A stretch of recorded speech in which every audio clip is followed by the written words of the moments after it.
Hello and welcome to the Daily Mill for Friday, the 3rd of December 2021. Absolutely shocking, devastating news coming out of the club today, and it's that we have two big injuries for Daniel Ballard and Ryan Leonard. Daniel Ballard, especially the more gutting one, no offence to Ryan Leonard. But they're going to be out until at least March. They've said they've given a date of March, but I don't know if that's when they're going to be back or when they're just going to be back to possible training. I don't know. And then having to get match fit, that will take most of March. I don't know. So shocking news, absolutely shocking. So this is from millwallfc.co.uk. And this came out like Friday afternoon, so not really not good news to be hearing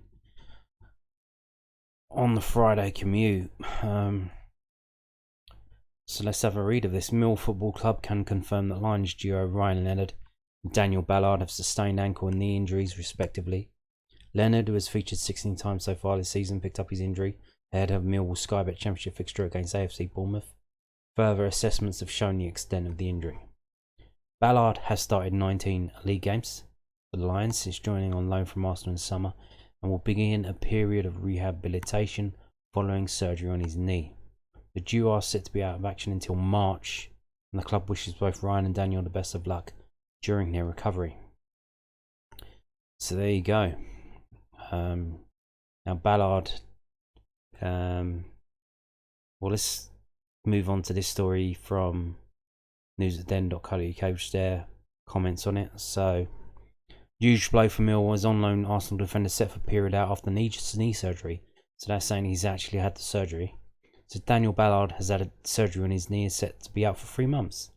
So huge blow for Millwall, and comes after the news that Ryan Leonard could be out for the same period of time with an ankle injury. Ballard had been given an injection in his knee at the start of the last international break and missed Northern Ireland's last 2 World Cup qualifiers. So it seems that whatever that injection was did not work, and the decision was taken, probably between himself and Arsenal, to have the surgery and get it done with. I don't know if he was a Millwall player, they probably would have waited. They probably could have or would have waited. I don't know. Maybe they could have just kept having injections every couple of weeks, but that's not good for you either, I don't think, in the long term. But if he was a Millwall player, they probably could have done that and waited until the summer. But as he's on loan, he's an Arsenal player, I imagine they took it upon themselves to have the surgery immediately to get him back fit as quickly as possible. So the Lions host Birmingham at the Den on Saturday. It means Millwall now down to 2 options on the right side of their back 3. Sean Hutchinson could play in that position, with Murray Wallace and Jay Cooper filling in the other 2 spots. Well, we do also have Alex Pearce at the club still, but like I told you in a video probably last month, Alex Mitchell. I told you he didn't feature in Leyton Orient's FA Cup game, and I thought that was quite weird. Now they've got an FA Cup game. I think they've got an FA Cup game on Saturday. So by the time you're watching this today, do they have a game? Let me just check. Yeah, they've got a game at home against Tranmere Rovers. So I pretty much think that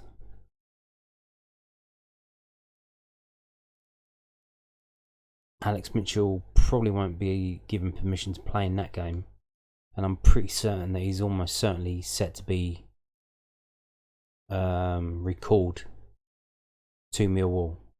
and I imagine it would be Alex Mitchell, out of Alex Mitchell and Hayden Muller, to be the one to be recalled.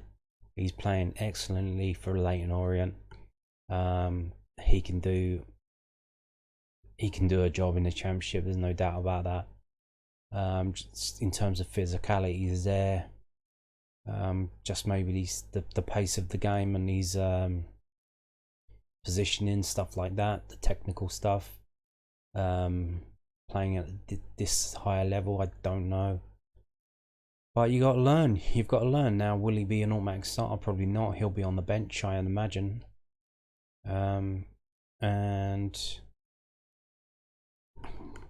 it's almost certain that he'll be recalled. So, yeah, there you go. Absolutely shocking news coming out of the club this afternoon. But it is what it is. We have to find a way. Whether that's bringing Alex Mitchell back, playing Alex Pearce, whatever we have to do, we have to do it. So,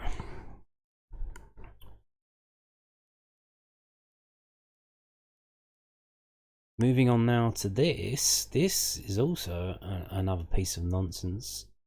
So, this is from news@den.co.uk. Mill hit with punishment after players clashed in Championship draw with AFC Bournemouth. Mill have been hit with a £5,000 fine for an incident in their Championship game against AFC Bournemouth last month. Players from both sides clashed after Gavin Kilkenny went down in the box.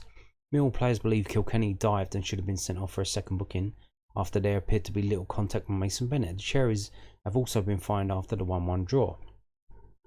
The FA said Mill FC and AFC Bournemouth have been fined £5,000 and £15,000 respectively following their EFL Championship match on Wednesday the 24th of November 2021 for breaching FA Rule E20.1. Mill FC admitted a charge from the FA and accepted the standard penalty. AFC Bournemouth admitted a non-standard charge and requested a paper hearing where its fine was imposed by an independent regulatory commission.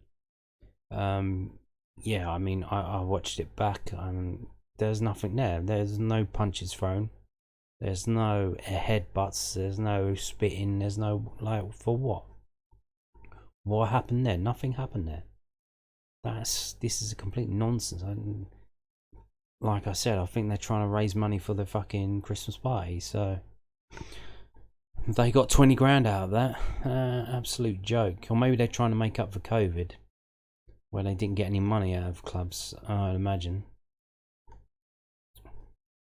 Wouldn't surprise me. Would not surprise me one little bit. Moving on now to this story.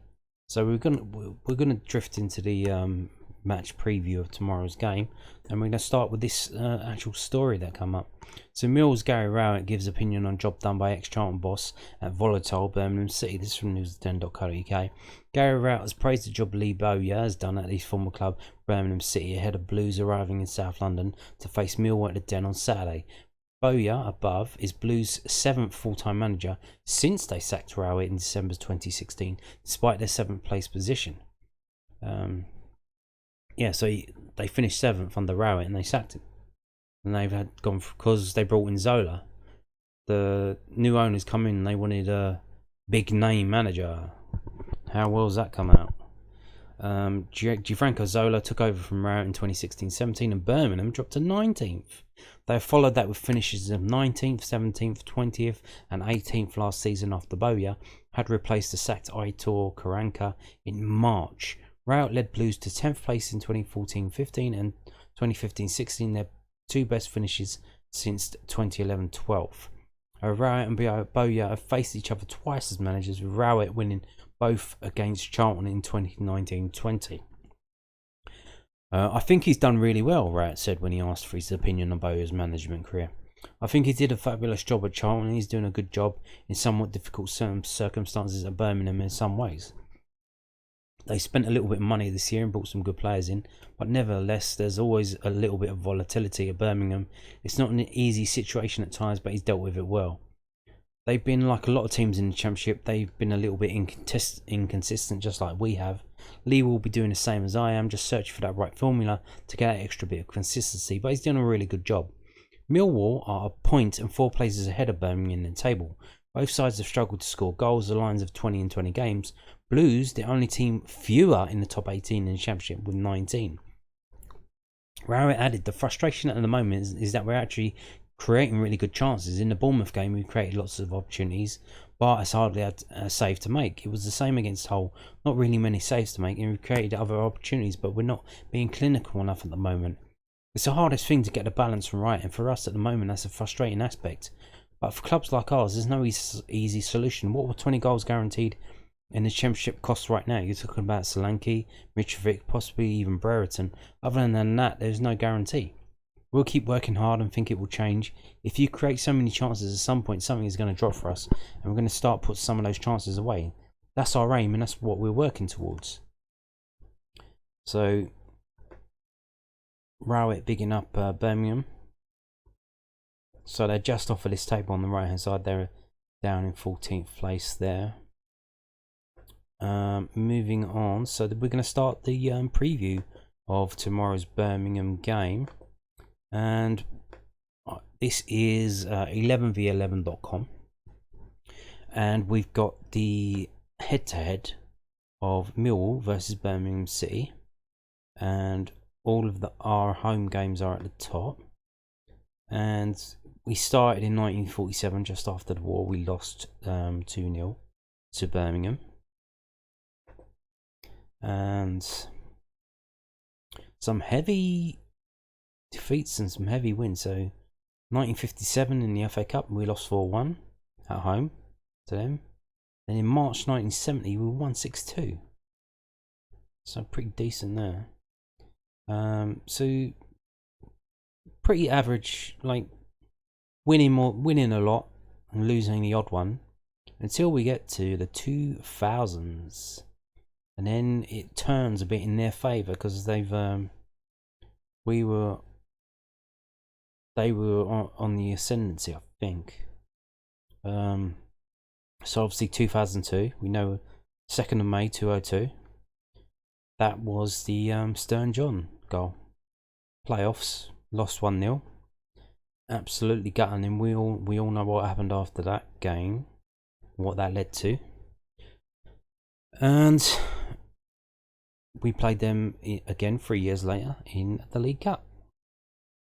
We lost that one. We drew 2-2, but we lost on penalties. Then we played them in the FA Cup, and we lost 4-1. Then in 2012, we lost 6-0. I don't even remember that. I don't even remember that. 14th of January, 6-2.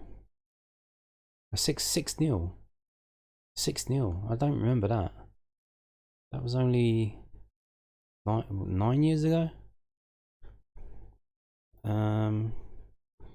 But you can see, so from that playoff defeat until 2014, we've drawn one game and lost the rest.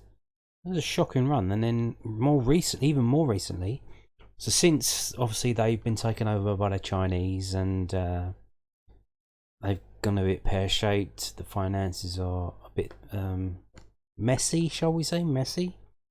They've been struggling, and that's when we started to beat them. We won against them in 2017, 2-0. But then we went back to losing to them the year after.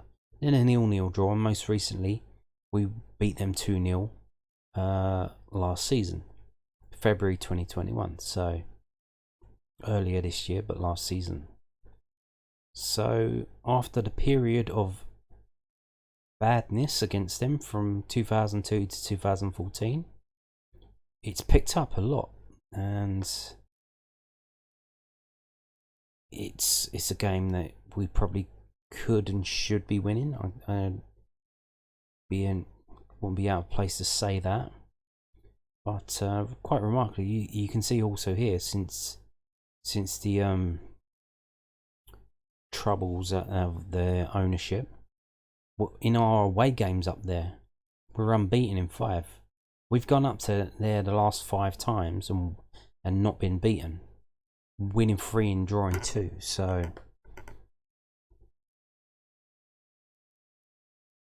it seems that They are not a team to be feared anymore. They don't have the finances to buy the players, and I think probably with the ascendancy of Leicester City to the level they're at, they're able to probably take away the players that Birmingham would probably get. There's another option. So there's obviously at Aston Villa what they're doing in terms of getting up the teams, but then you have any other half decent player in the Midlands can now look at Leicester as an option, and Birmingham are way down there probably. They're probably slightly ahead of Derby now. So it is a game that I reckon we should and probably could be winning. So let's go on to whoscored.com and their preview, as we can see here. So here's the last 6 games, and it's 2 wins for us, 3 wins for them, 1 draw, 7 goals for us, 8 goals for them. Cards pretty similar, except we had 1 red card in 2018. Okay. Match facts. Oh, I love a good match fact. What we got here? Millwall have seen under 2.5 goals in their last 9 matches against Birmingham in all competitions. So not a goal fest. Not a goal fest at all. Millwall have kept a clean sheet in 7 of their last 9 matches against Birmingham in all competitions. Now, that sounds good. There have been under 2.5 goals scored in Birmingham's last 6 away games. Birmingham City have failed to score in 6 of their last... Oh, yes! But, like I said, if you've got a roulette wheel, if you're sitting at a roulette wheel and it spins it and it's black, they spin it again and it's black, they spin it again and it's black, and they keep doing that, and 7 times in a row it's black. And then you think, okay, I'm going to put my money on black, and then the 8th time they spin it, it comes up red. These patterns, as they go along, they need to end sometime, especially when it gets to the point where it's notable that it will become a match fact. So you're looking at this and you're like, Birmingham City have failed to score in 6 of the last 7 away games.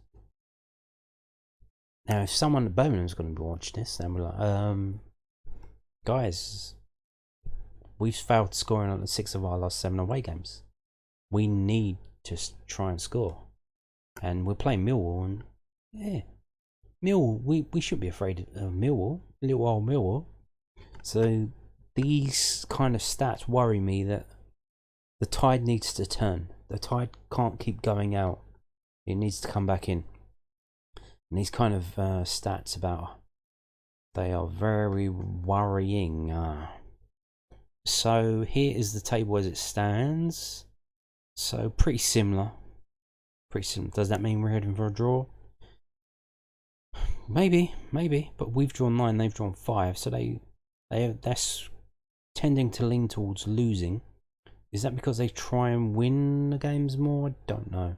Do they not have the defensive qualities or the goalkeeper to maintain a draw in the face of an impending defeat? I don't know. But so you look at that. Look, 6 wins for us, 9 draws, lost 5. 7 wins for them, drawn 5, lost 8. They're only a point behind us. Because that extra win is worth 3 draws. That's what we keep saying with Gary out in his draws. The wins matter. 1 win is equal to 3 draws. So when you look at the number there and it looks bad, they're only 1 point behind us. Let's switch to form. Oh, okay. Damn. So the form table, they're 5th, we're 17th. We slipped right down with our 3 draws and a defeat recently. Not good at all. They've won 3. They won their last game. Drawn 1, lost 2. They've outscored us in the last 6 games, and they've out not conceded. only conceded 4 goals in the last 6 games. So let's have a look and see. They've had players sent off. Oh yeah, Ryan Woods was sent off, and another player was sent off. So I think they've got 2 players missing against us, Ryan Woods being one of them. So let's change this to home games and away games, because there are 2 types of games, home games and away games. And you can see here, Millwall most likely to score 1 goal, because we've got 1 goal in 4 of those 6 games. Birmingham City in their away games. Here you go. It does stand out, doesn't it? So that they've got this form. That must be based off their home form, because their away form here is absolutely fucking dog shit. They beat Middlesbrough. So he went up to Middlesbrough and won. That might have been a result they got, oh, what's his name, the sack. They lost at Hull, having a man sent off. So we lost at Hull. We didn't have to get a man sent off to do that. And I think they drew at Birmingham with also down to 10 men. And they failed to score against QPR, against West Brom, against Huddersfield, against Hull, and against Coventry. Now, I don't know about you, but fuck me, we should be winning against this lot. We should be fucking winning against this lot. Now, what's Gary Rowett going to do? Now, he did start to play a little bit more attacking, and we all loved it at home. He for some reason, he did it a whole away as well. And then he fucking blaming us for trying to play more attacking. It's like, yeah, we want that at home. Away, we don't really care. If you want to play for a draw boring football away, knock yourself out. But there's thousands of season ticket holders and members who put their money where their mouths are, and they want to see some attacking football at the Den. So, if we attack, I think we should be winning this game. They cannot score. Well, they scored against Middlesbrough, but see, here's the strengths and weaknesses. I'm not going to read through all this. If you want to read it, pause the video right now and read it for yourself. A lot of weaknesses there for Birmingham, though. A lot of weaknesses. Is this a game for Jed Wallace? He's done fuck all in the last 2 games, so come on, Jed, pull your finger out, mate. Match forecast. Millwall will score from a direct free kick, very likely. Millwall will score from a fast break situation. Likely. That sounds good. So let's move on now to their prediction. What do they say? So they've got this. They do this. They don't really know what they're talking about. They have to cover a lot of games. So they've got all these injuries as well. I don't know how accurate they are. They don't have Danny Ballard there, so they're not that accurate. But they do have the 2 red cards, Gary Gardner and Ryan Woods. Interesting. And apparently, so Birmingham boss Lee Bowyer could recall striker Lukas Jičić to the starting 11 after he scored the winner from the bench last weekend. Why has he been on the bench? He's been literally the only player, half decent player they've had for the last 5 years. Why is he on the bench? Don't know, but it would be fucking. It would be him, wouldn't it? They play that guy up front, and then they end up scoring and doing something that's turning us over, probably. Okay, let's have a look. What do they predict? We've seen the match facts. Millwall's run of 3 straight 1-1 draws came to an end when they travelled to Hull last time out, as they were beaten 2-1 by Grant McCann's side.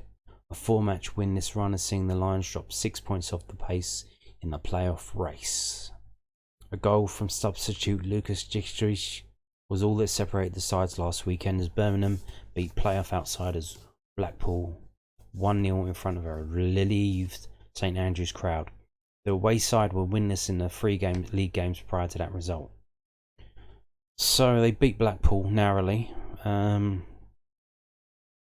who weren't playing that well.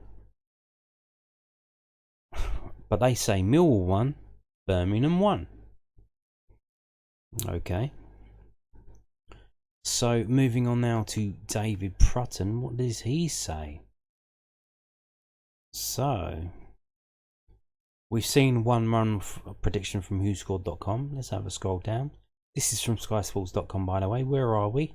Where are we? Come on. Are we all the way down? Oh, here we are. It is 4 without a win now for Millwall. They are still within touching distance of the playoff places, but it feels like they might not have the quality or consistency to really mount a proper challenge to get there. Birmingham have had a knack of turning up with a big win whenever they need it to end a slump in form this season. That victory against Blackpool last week was an important one. They will hope to build on it, and a point at the Den is never a bad result.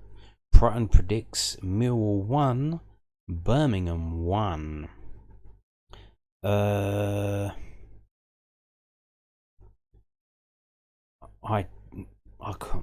don't think so. I think we're winning this. I think we're winning this. I think their problems scoring goals will continue. We have our own problems scoring goals, but not as bad as them, as you heard in the match report there. That in the preview from News at Den, where they said the story about Gary Rowett, what he's doing with Lee Bowyer. They mentioned there that the only club with a worse scoring record than us in the top part of the table, outside of relegation teams, is Birmingham. So in that case, it's either going to be an absolute fucking stinker 0-0 from both teams that cannot score, or what I think it's going to be Millwall 2, Birmingham 0. It's a game we should and could be winning. In terms of recent history and in terms of current form, they have massive problems scoring. We've got a decent defence. We've got a decent goalkeeper. And we've got players up front who can. We're creating chances. We're just not finishing them well. But that needs to end. It can end. And it should end tomorrow against Birmingham. I'm going for Millwall 2, Birmingham 0. Let's fucking go. Thank you for watching. Goodbye.